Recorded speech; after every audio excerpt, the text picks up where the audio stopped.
السلام علیکم۔ آئی be B T V کی طرف سے ڈاکٹر عرفان بیگ حاضر ہے۔ عرصہ دراز سے قدر و جبر، تقدیر، مقدر، قسمت، انسان کا کتنا اختیار ہے، کتنی تقدیر ہے، یہ مسئلے چلتے رہے اور مذاہب میں اس کا الگ الگ انداز ہے۔ ہندی میں اگر دیکھیں، ہندی میتھالوجی میں تو کرما ہے، ہونی ہے، یعنی جو ہونی ہے ہوگی،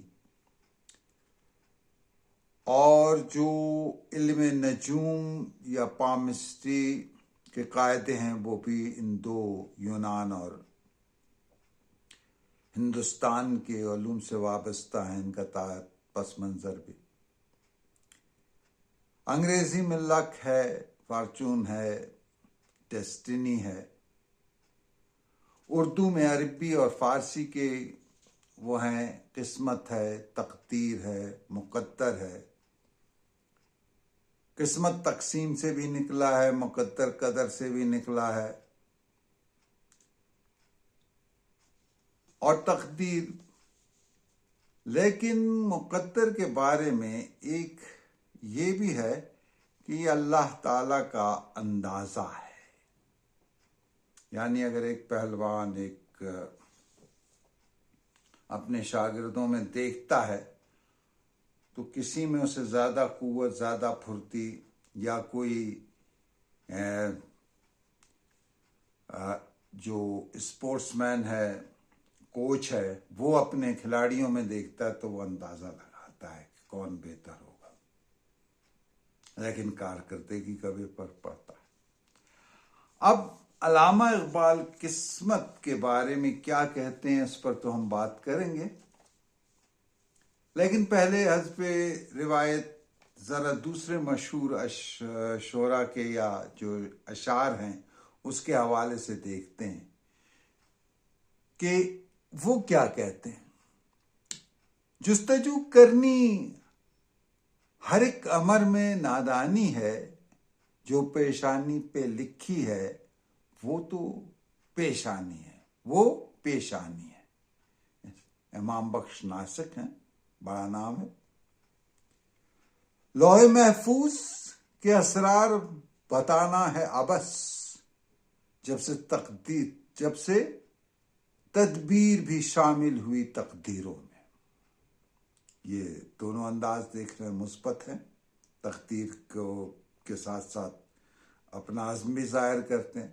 اب ہم بہادر شاہ ظفر، جو ہندوستان کا آخری تاجدار ہیں، کتنا ہے بد نصیب ظفر دفن کے لیے، 2 گز زمین اسے نہ ملی کوئے یار۔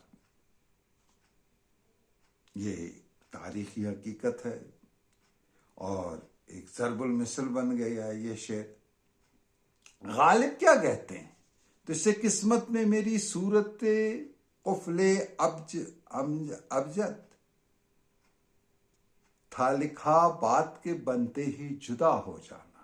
وہ قفل ہوتا ہے نا جس میں نمبر ملاتے تالا کھل جاتا ہے۔ اب تشریح ذرا وقت زیادہ لے گا، لہذا کسی کے تم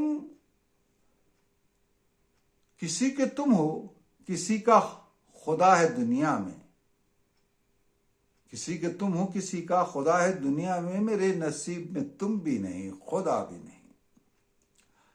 اور پھر عدم کیا کہتے ہیں؟ عدم روز اجل جب قسمتیں تقسیم ہوتی تھی، مقدر کی جگہ میں ساغر و مینا اٹھا لایا۔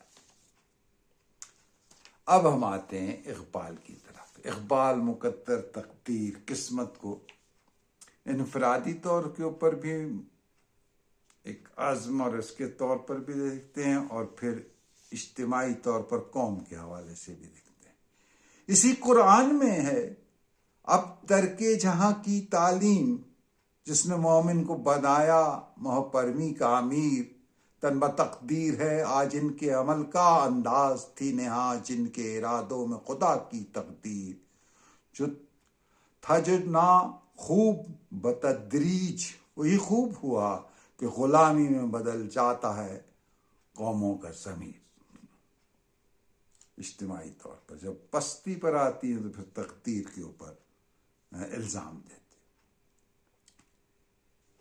خبر نہیں کیا نام ہے اس کا، خدا فریبی کہ خود فریبی. خبر نہیں کیا ہے نام اس کا، خدا فریبی کہ خود فریبی. عمل سے فارغ ہوا مسلمان بنا کے تقدیر کا بہانہ، تقدیر کا بہانہ بنا کے عمل سے فارغ ہو گیا. تقدیر شکن قوت باقی ہے ابھی اس میں، تقدیر شکن قوت باقی ہے اب بھی اس میں. نادان جسے کہتے ہیں تقدیر کا زندانی. ہر مسلمان میں جو ایمان رکھتا ہے اور جو تقدیر کو قدرت کا اندازہ سمجھتا ہے اور اپنے اختیار کو بھی جانتا ہے، یہ ان کے لیے کہ وہ سب کچھ کر سکتا ہے. تقدیر شکن قوت باقی ہے اب اس میں، تو اس میں باقی ہے. یہ مسئلہ مشکل نہیں اے مرد خرد مند، یہ مسئلہ مشکل نہیں اے مرد خرد مند کہ ایک آن میں 100 بار بدل جاتی ہے تقدیر. ایک لمحے فیصلہ ایک لمحے میں ہوتا ہے. گیا تھا چوری کرنے کے لیے اور کتب بن گیا. یہ مثال ہے نا، کایا پلٹ جاتی ہے. اب تقدیر کے پابند نباتات جوادات، مومن فقط احکام الہی کا ہے پابند. یہ جو ہے درخت پرندے یہ وہ پہاڑ وغیرہ یہ سب تو مجبور ہیں، یہ ہیں مقدر کے قیدی. انسان نہیں ہے. میں تجھ کو بتاتا ہوں تقدیر امم کیا ہے، شمشیر و ثنا اول طاؤس و رباب. پہلے کام پہلے عمل پھر کوئی تفریح، یہ ہے تقدیر. اور پھر مشہور شعر ہے علامہ کا کہ خودی کو کر بلند اتنا کہ ہر تقدیر سے پہلے خدا بندے سے خود پوچھے بتا تیری رضا کیا ہے. یہ ہے. اور افراد کے ہاتھوں میں اقوام کی تقدیر. ہر فرد ہے ملت کے مقدر کا ستارہ. اور جب ایسے بعمل لوگ اکٹھا ہو جائیں، قوم بن جائے، تو پھر ہر فرد کے ہاتھ میں اقوام کی تقدیر ہے اور ہر فرد جو ہے وہ اس کی ملت کا ستارہ ہے. آخر کا ایک شعر عرض کر کے اس کو ختم کرتے ہیں. تیرے مقام کو انجم شناس کیا جانے، یہ ستارہ دیکھنے والے ذائچے بنانے والے، تیرے مقام کو انجم شناس کیا جانے کہ خاک زندہ ہے تو تابع ستارہ نہیں، کہ خاک زندہ ہے تو تابع ستارہ نہیں. آج اسی کے ساتھ ڈاکٹر عرفان بیگ کو اجازت دیجیے. اللہ حافظ.